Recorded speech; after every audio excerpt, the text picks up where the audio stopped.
Awesome. And what would you say is the guiding light for your industry and business model? Is it the talent? Is it the customer or the marketplace? What's the one thing that you can always look to when it comes to big, important decision-making processes? It's the market. It's really the market that defines the business decision and the process. It's like, look at, I went through the time when it went from analog to digital shooting, and we went through the time on like when, you were like, photographers were playing the biggest role because they were the creative heroes of a campaign. And now they are more executors because it's more about the brand idea and what goes along with that. So photography and styling and beauty and everything else is always very important, but it's one element of the communication. Wow, So that's fascinating. It's really kind of like, it's the market that defines it. It's like, and the moment that you stay still and you try not to understand how it evolves, that's where it starts going down. Wow. And haven't you found it really difficult to grasp that for long periods of time because of the, as from a creative perspective, it's very easy to love what you do, to believe in your talent, and to get attached to that, even if it rationally doesn't make sense anymore. So did you personally have a struggle with that, or any dissonance with that conflict over time of understanding that you need to do what the market demands, but then still be very emotionally attached with something that doesn't work anymore? Yes and no. It's kind of like, it didn't happen from one day to the other, right? It happened over the course of a couple of years. So in a way, you develop that. The other thing that I very much learned is that it's very important to have a very good relationship with your talent and with the creative talent, but I never get too close with them personally. We're definitely very friendly and like very, and I see it again as a partnership rather than necessarily like a friendship or a relationship. And I used to, and I got burned, because it's kind of like, and since then I've decided to keep a little bit of a distance, and so that allows me as well to be more objective towards them and to be more, to have proper, clear, frank conversations on where the market is going and where the business is going and how they need to react to that and what clients are needing. If I had too much of a personal relationship, it's actually quite difficult to have these conversations. So in a way, I'm able to kind of like keep that, business and creative relationship with that. Of course, yeah, it's very difficult to be very rational where there's a lot of emotional investment into something, whether it be a person, whether it be an object. You see that with toxic friendships, toxic relationships. You see that not wanting to sell your old house, even though it's falling to pieces and it's costing you thousands of dollars every month and your family's well-being, So I definitely understand that and can understand how maybe difficult of a process it was. Now, when it comes to, and this is something that I really, really wanted to get your take on, since you've been artist focused for such a long period of time, what has been the biggest change that and I'm guessing there's a couple, but relative to today's era, that you've seen when it comes to what talent is, what it represents, and the importance that it plays out from a business perspective, in a marketplace? So the success of a talent is a mix of multiple elements. It's not only talent. I've seen a lot of incredible artists with a beautiful raw talent that they didn't make it. The success is a mixture of definitely talent, but it's taste level and education. It's vision and ambition and drive. It's management. It's all the elements need to kind of work together and align together for somebody to be successful at, very successful. Otherwise, it's, you can be driven and, have the right management, but if you don't have the talent, you just get to a certain level. Same thing, you can be the most incredible talent, but if you don't have the right personality, and you're difficult and you're complex, the market rejects you, or you have bad management and bad choices have been made for your career. So again, market is gone, like you're gone from the market. So it really, it's a real mix of elements. The other element, which is very important, is patience. A lot of creative talents expect things to happen immediately, or they just think they're the genius and they're the best. You need to be patient. You need to work hard to get to a place that is recognized and that actually deserves it to feel you're successful. I have had in my career cases of great talents who just the success happened too fast. And because it happened too fast, it went down very fast as well, because they were not able to handle it. The pressure, the attention, the judgment. You need to have the experience to hold a certain level of work and a certain level of creativity. Mm-hmm. Yeah, you need to be emotionally ready for it. And emotional development is a process in and of itself, just like any other process. Just like practicing your art is a process that can take 10 years, 10,000 hours. Developing yourself emotionally is a very similar process. So I do understand where you're coming from. And I love that you mentioned patience, because this is something that I personally only truly grasped because of also the business background, is the importance of probability when it comes to succeeding in any realm or any discipline whatsoever. Probability is a mathematical reality that applies to everything. And you are playing a game of, throwing the dice when you're developing your career. Now, the probabilities are low, but they're not low enough where if you stick to it for long periods of time, that it won't happen for you. Again, as you said, if you have all of the right factors and you just keep playing, you just keep throwing that dart, eventually it's going to happen for you. Sometimes it happens at the very first throw, which is where everything goes to hell. But usually it happens in a balance, because again, you're playing a game of probability. Yeah, I mean, that's another big element. Is like you call it probability, and it makes sense. I call it as well hard work and longevity. It's kind of like there's if you work hard and you have a vision and you're talented, you're going to be successful. If you, the other thing is like sticking around. There's particularly the fashion industry. It's an industry that constantly needs and wants new people. They are starving for new trends and for new ideas and new people. And so, it's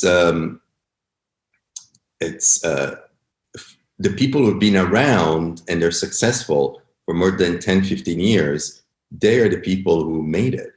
And they become icons because of the longevity in an industry that is dictated by fast trends. 100%. And what I think is very counterproductive when day-to-day artists or entrepreneurs look at successful people is that a lot of those times successful people, it's very marketable to sell the image of fast, easy. So everything that you see when you see a successful artist, a successful business person, is that idea of fast and easy, because that's what the market responds to. But the reality is completely different. It's, as you said, it's that patience and the longevity. Because nobody wants to hear that. Nobody wants to hear, hey, if you want to do something, if you want to become good at basketball, you have to throw the ball in the hoop 1,000,000 times, not 20, not 30, but 1,000,000. Nobody wants to listen to that. And when the Kobe Bryants come up, when all those people come to life, people think, oh, it's a talent. And yes, there's a talent, as you said. The recipe has to be right. But the recipe only gets to be right if it's done and tested a lot of different times over long periods of time. Absolutely. And you have to go through the ups and downs, through the failures and through the successes, and understand through all of them. You know, so much in our industry as well is about, you know, how, you know, you're being able to create human relationships with the people that you work with. You know, it's like working in our industry is a teamwork. It's not a solitary job. So a very important element is how are you able to build solid, trustworthy, respectful relationship with others and treat them in the same way, you know, like you treat yourself. You know, unfortunately, because I guess it's an industry that is based on vanity as well. There's a lot of people whose ego takes over. And I've seen a lot of people who like became monsters because of their ego. And that was the beginning of their end. And that's what happened. Ego is like a drug. It's like you're starting taking a drug and it kills you. And do you see that again, usually for people that had success fast, or do you see that every time? Doesn't matter really how the process was like for them. When they have it fast, it's a disaster, because immediately they think they have it, they're entitled, like everybody wants them, and they don't understand that they are the flavor of the moment. 6 months later, there's going to be a new flavor of the moment. As much as you tell them, the ego takes over. It does happen with people where, it's with established careers as well. And that's more surprising to me because it should be more understanding. But vanity and ego is like, they're big beasts, you know, it's like, so it really comes out when you least expect it sometimes.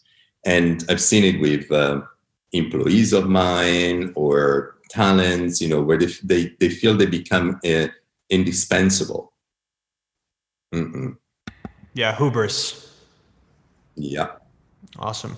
And speaking of disasters, have you ever had any experiences or mistakes where you're like, wow, I can't, this for me, this period of time, whether it be a personal problem that reflected itself in different facets of your life or something, a bad decision professionally, was there a particular point in your personal career where you're like, wow, if I had to talk about the biggest mistake that I've ever done, this is probably it?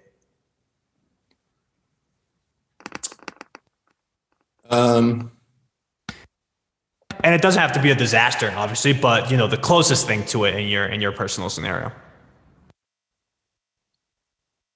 You know, it was more of a personal thing more than a business thing. It was like, I am somebody who loves human relationships and gets I think human relationships are what define one's life and what makes a life worth.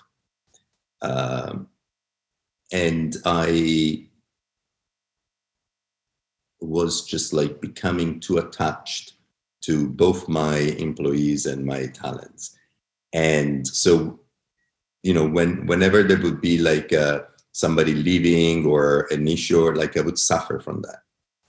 And so that was difficult. And that I had to learn to understand that I needed to disassociate myself from these relationships as well, being as professional and good and everything, but you know, not becoming so invested emotionally. Those were difficult moments, you know, like say an agent that has been working with me for many years, deciding to go and build their own company, betraying you and trying to take your business away. I'm kind of like, why is this happening?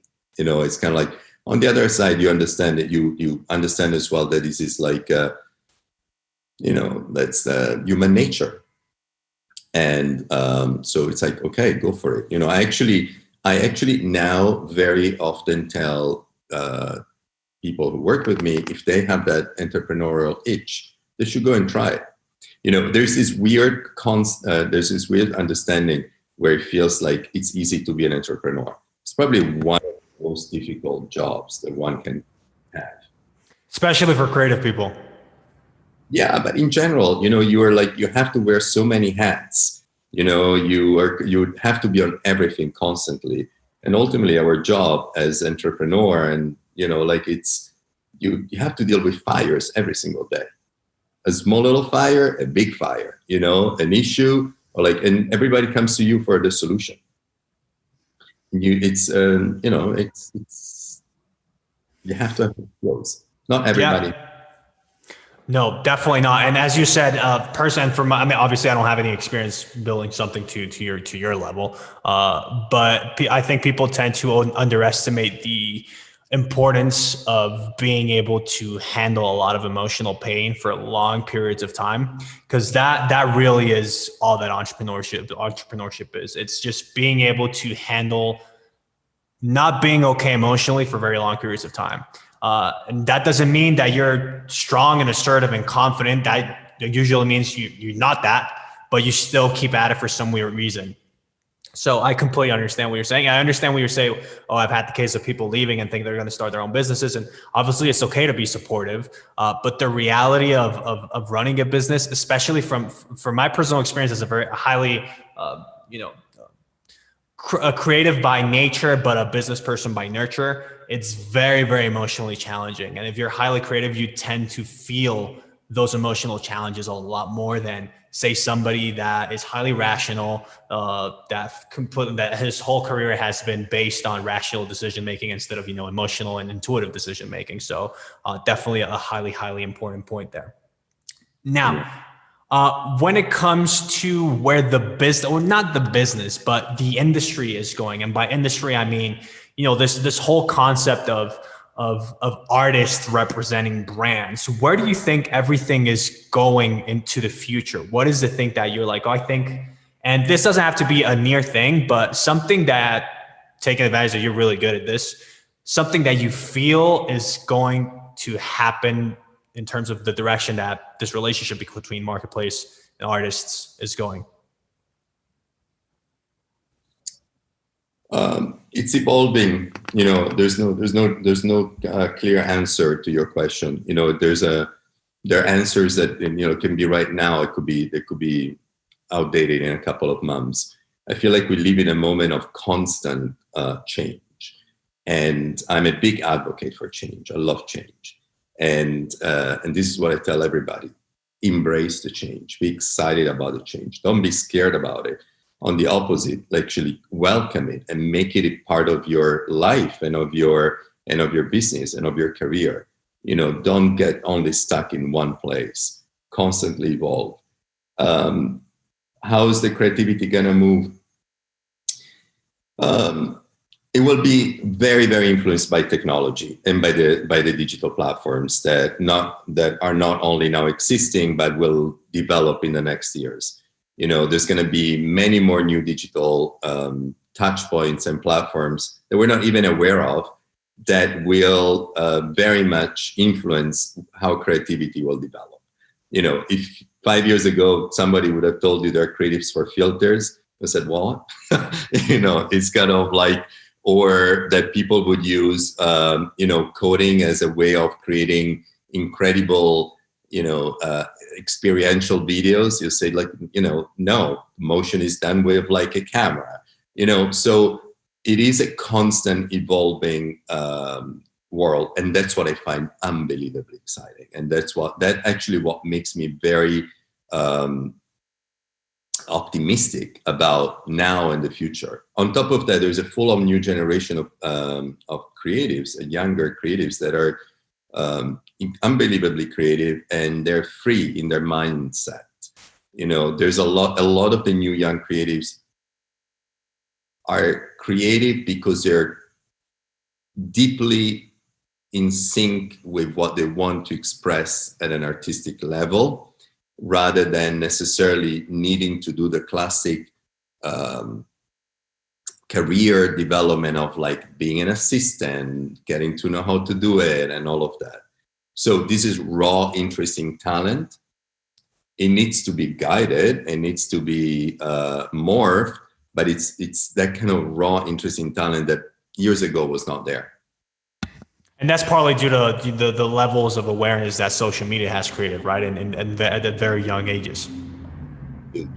Think about like the role of editorials and magazines, right? So for photography or styling, everybody working in our industry, magazines were the go-to place to be validated as an artist.